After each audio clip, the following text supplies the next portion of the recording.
That's the sound of our train. Do you have your ticket, Lorraine? I do, I have it right here. Wait, just 1 second. I want to take a picture.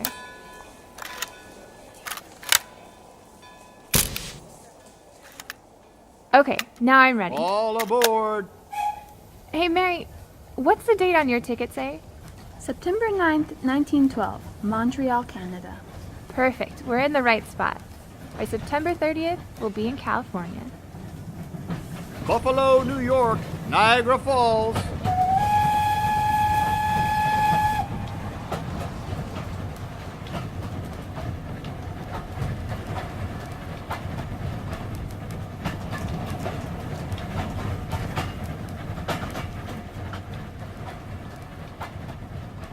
Abdu'l-Baha stayed in Buffalo for 2 days, and while he was there, he took the trolley to Niagara Falls.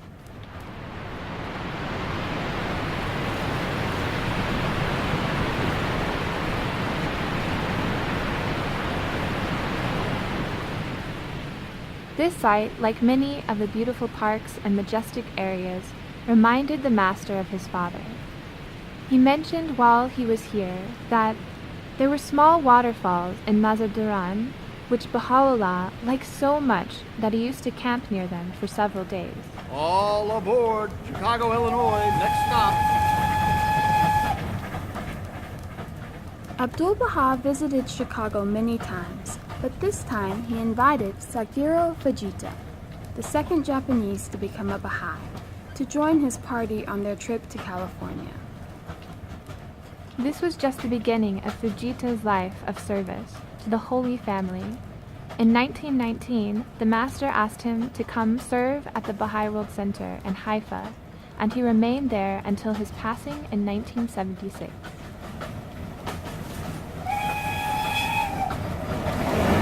Kenosha, Wisconsin. Minneapolis, Minnesota.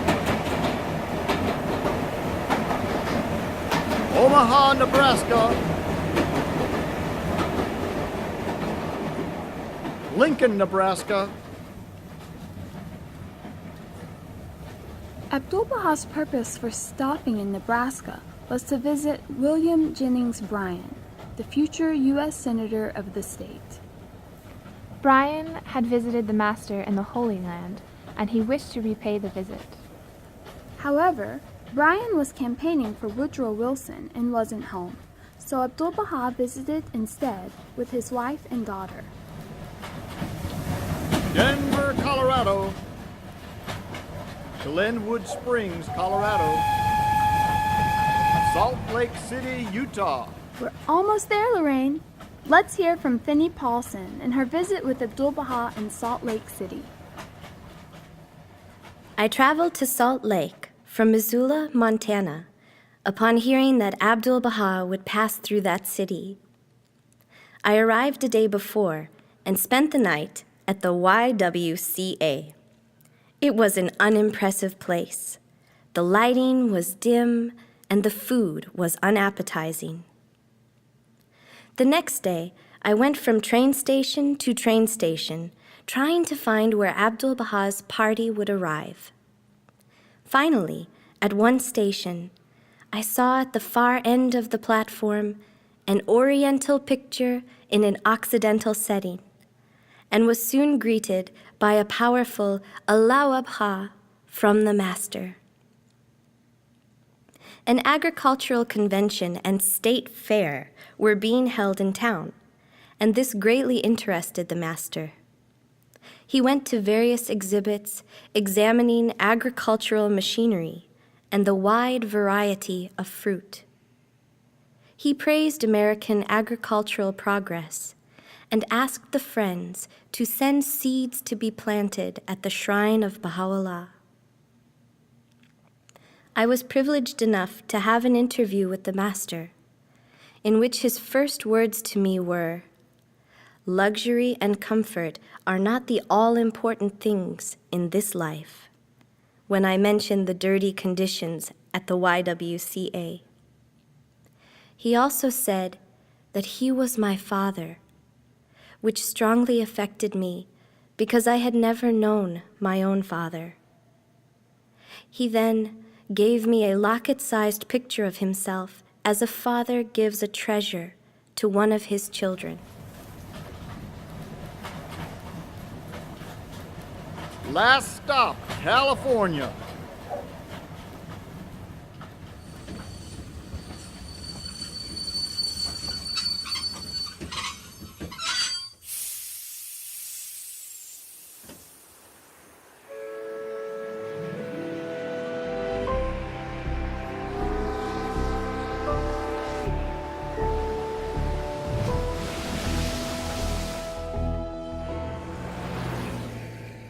You're listening to the Journey West podcast, dedicated to following the travels of Abdu'l-Baha in the West.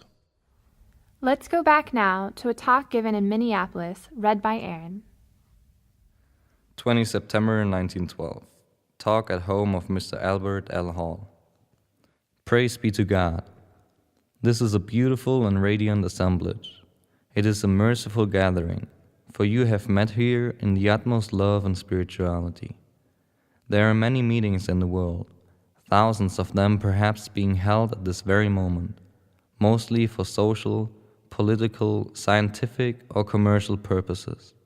But our gathering here tonight is for God, for heavenly purposes. We are neither attached to commerce, nor is our interest scientific. Our spirit and motive are solely for the manifestation of divine bestowals. Man possesses two types of virtues. One is material and the other ideal in character. For example, the body of man expresses certain material virtues, but the spirit of man manifests virtues that are ideal. The sense of sight in man is a physical virtue, but insight, the power of inner perception, is ideal in its nature. The sense of hearing is a physical endowment, whereas memory in man is ideal. Among other human forces, the power of ideation or faculty of intellection is material, but the power of love is spiritual. The acquisition of the realities of phenomena is an ideal virtue. Likewise, the emotions of man and his ability to prove the existence of God. Realization of moral standards and the world of discovery involve virtues essentially ideal. If we review history, we will observe that human advancement has been greatest in the development of material virtues. Civilization is the sign and evidence of this progression. Throughout the world, material civilization has attained truly wonderful heights and degrees of efficiency. That is to say, the outward powers and virtues of man have greatly developed, but the inner and ideal virtues have been correspondingly delayed and neglected.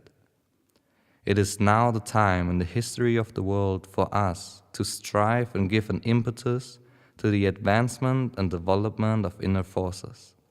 That is to say, we must arise to service in the world of morality, for human morals are in need of readjustment. We must also render service to the world of intellectuality in order that the minds of men may increase in power and become keener in perception, assisting the intellect of man to attain its supremacy so that the ideal virtues may appear. Before a step is taken in this direction, we must be able to prove divinity from the standpoint of reason, so that no doubt or objection may remain for the rationalist. Afterward, we must be able to prove the existence of the bounty of God, that the divine bounty encompasses humanity and that it is transcendental. Furthermore, we must demonstrate that the spirit of man is immortal, that it is not subject of disintegration, and that it comprises the virtues of humanity. Material virtues have attained great development, but ideal virtues have been left far behind. If you should ask 1,000 persons, what are the proofs of the reality of divinity? Perhaps not one would be able to answer. If you should ask further, what proofs have you regarding the essence of God? How do you explain inspiration and revelation? What are the evidences of conscious intelligence beyond the material universe? Can you suggest a plan and method for the betterment of human moralities? Can you clearly define and differentiate the world of nature and the world of divinity? You would receive very little real knowledge and enlightenment upon these questions. This is due to the fact that development of the ideal virtues has been neglected. People speak of divinity, but the ideas and beliefs they have of divinity are in reality superstition.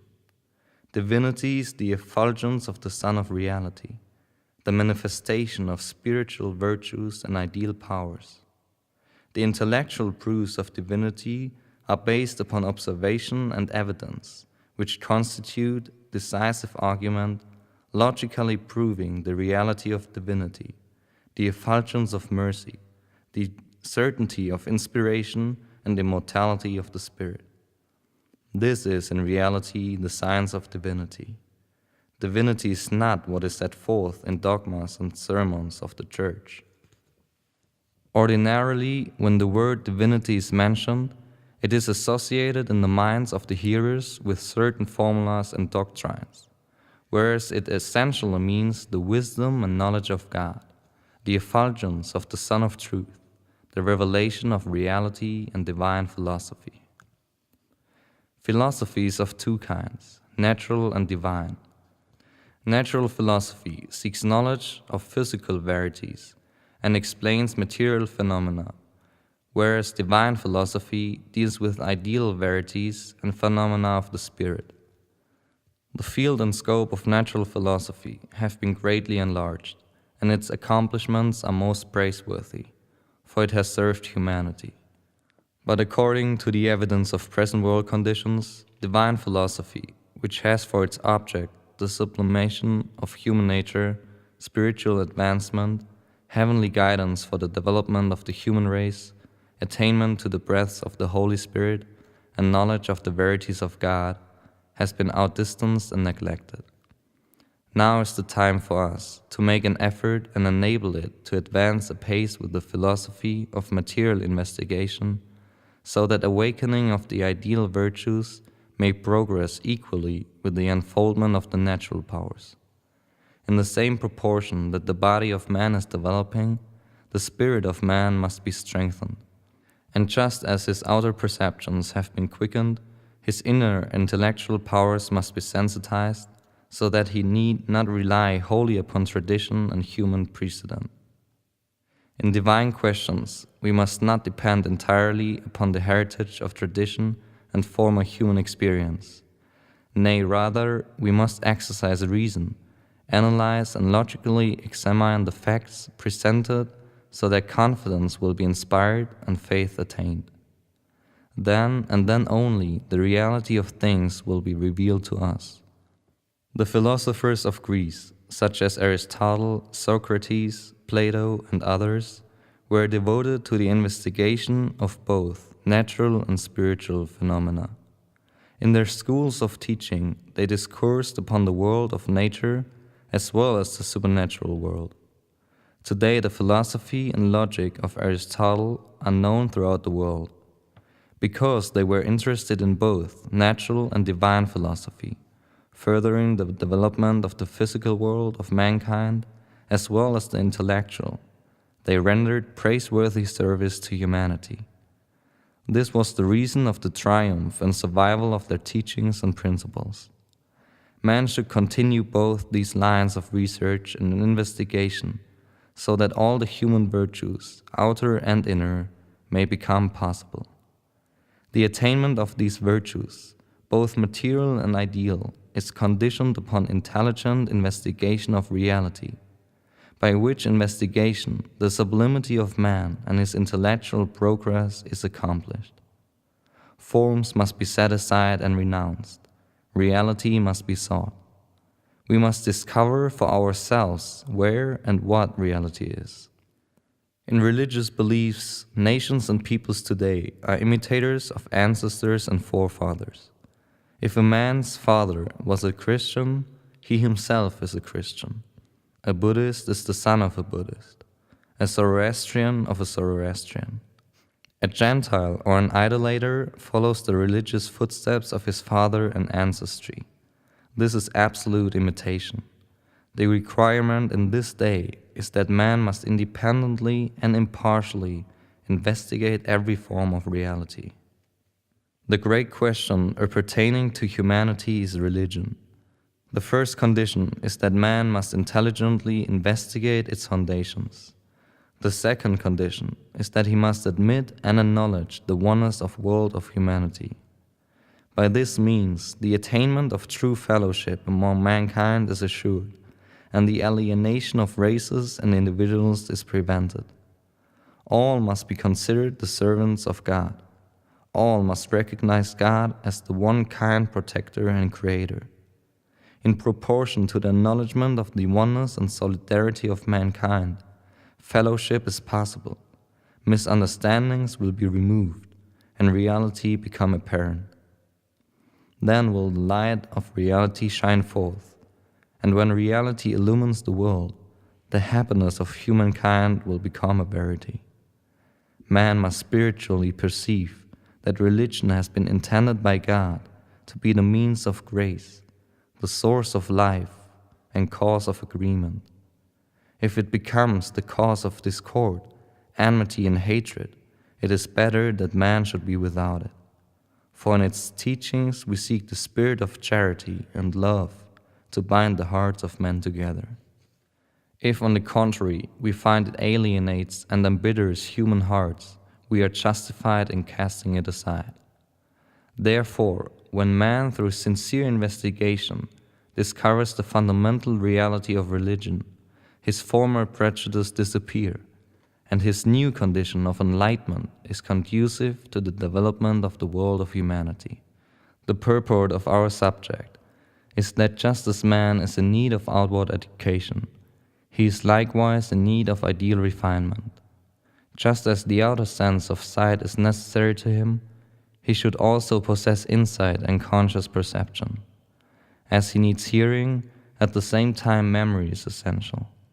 As a body is indispensable to him, likewise the mind is requisite.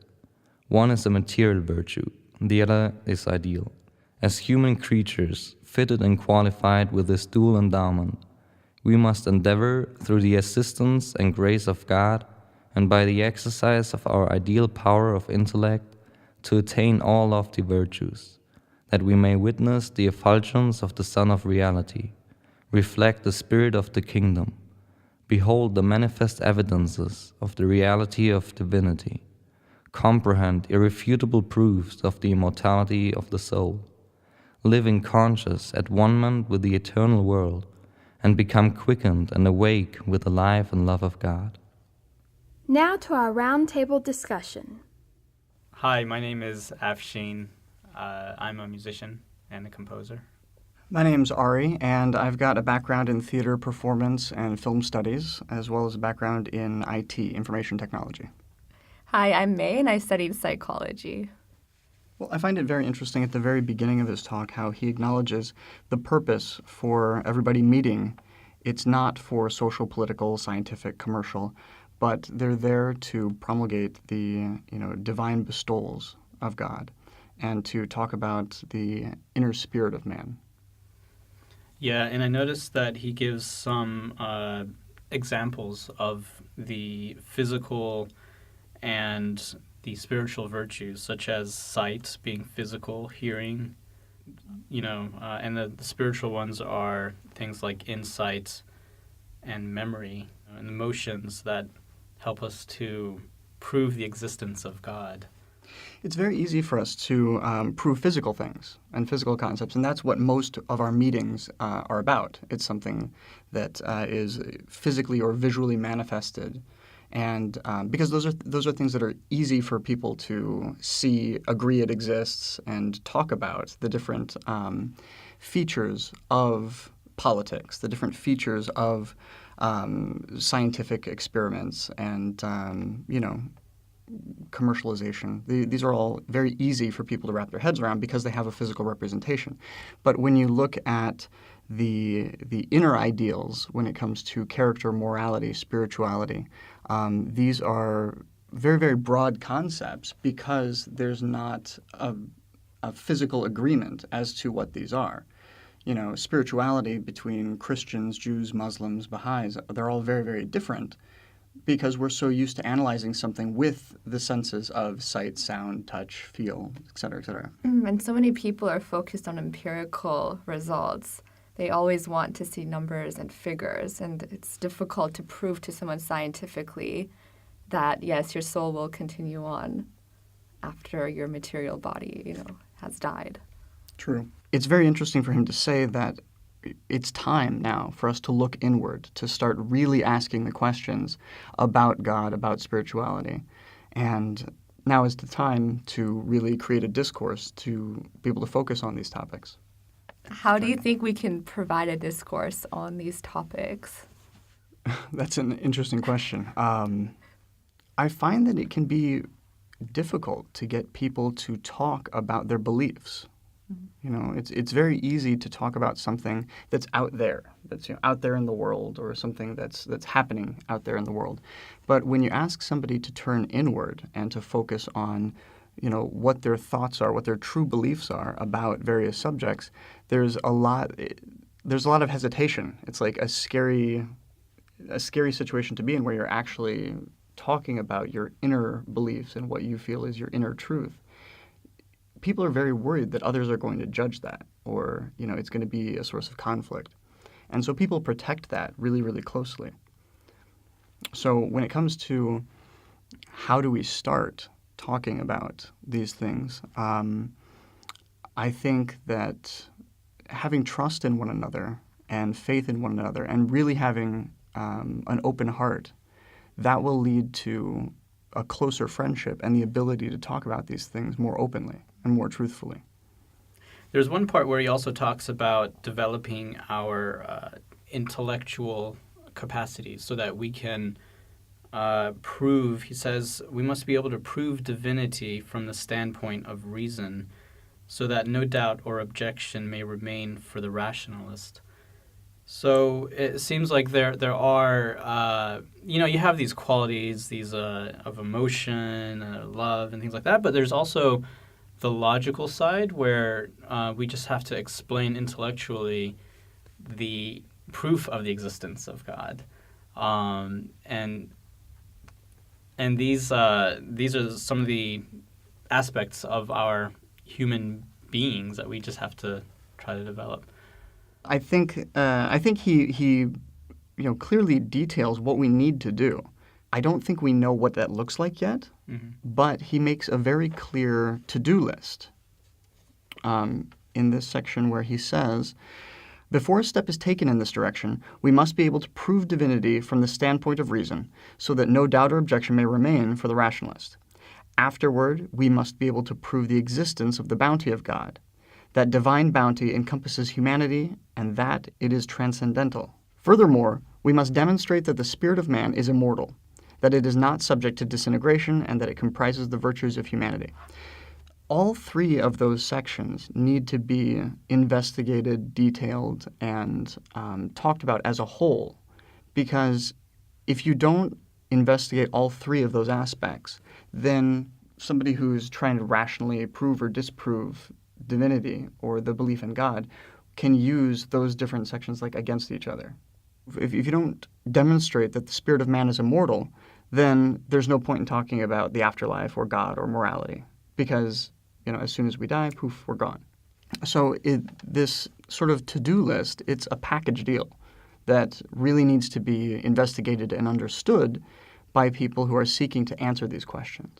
I think definitely we need to take more time to discuss these sorts of questions with our peers today, because still, even though he posed these questions 100 years ago, these questions are still really hard to answer today.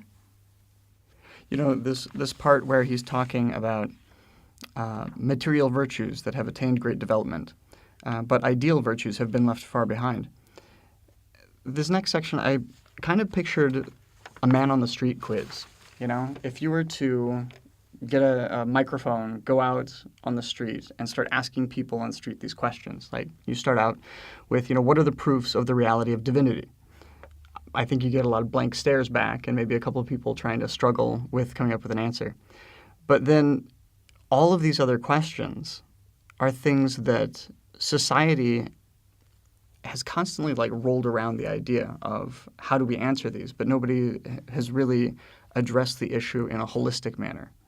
So when you're talking about, what are the proofs you have, what proofs have you regarding the essence of God? How do you explain the inspiration and revelation?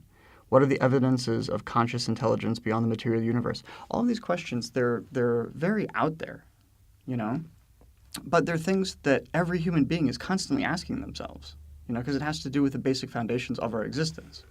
Who are we? What are we about? What's out there? Why are we here? What's our purpose? And I just picture being on the street asking people these questions and seeing a lot of, slack-jawed blank stares. Mm-hmm. Not because nobody's ever thought about these things.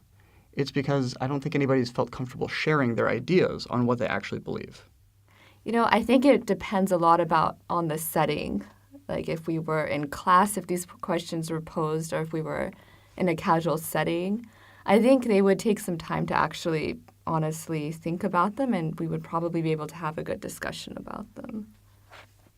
I'm a fan of this part that's talking about religion has to be a source of life and a cause of agreement. If it becomes the cause of discord, enmity, and hatred, it is better that man should be without it. I just think that's a really healing statement for a lot of people. Some people follow their friends or fathers or mothers or whoever and become a certain religion, but others just don't want to have anything to do with religion because they see it as this cause of war. I love disunity. And disunity. Yeah. So this statement is powerful. It's just it's better to be without religion if it's the cause of disunity, right? Yeah, religion kind of acts as a moral and social operating system for the day and time we live in. And I don't know, I have this weird analogy to the Windows operating system where, previous religions are like Windows 3, then Windows 3.11, and then, going up like Christianity, Windows XP, fairly stable platform. Yeah, exactly. Not too bad. And, the Baha'i faith would be like the most advanced religious teachings for today's day and age. Mm-hmm. So it's not discounting previous religions. You have to appreciate the existence of the previous religions and the benefit that they've brought to humanity because it's allowed us to develop to this point. Mm-hmm. And you can't really be upset with people who are still running older operating systems because they worked for a time, But we're just realizing that in order to promote world unity as a whole, the previous operating systems just can't do it. They don't have the right programming. And, they're riddled with viruses by this point. But anyways, now we have a new social structure, a new way that we should live our lives. And in order to understand the Baha'i teachings and understand the Baha'i principles of spirituality and of focusing on magnifying our inner reality, that takes a lot of time, dedication, focus to really tap into it and to sort of train yourself to move through this world in an appropriate and just manner. It's not a difficult thing because today's society, we're constantly inundated with noise, with garbage that only holds us back. And we have to learn how to filter out that noise and stay focused on our personal, social, and spiritual development.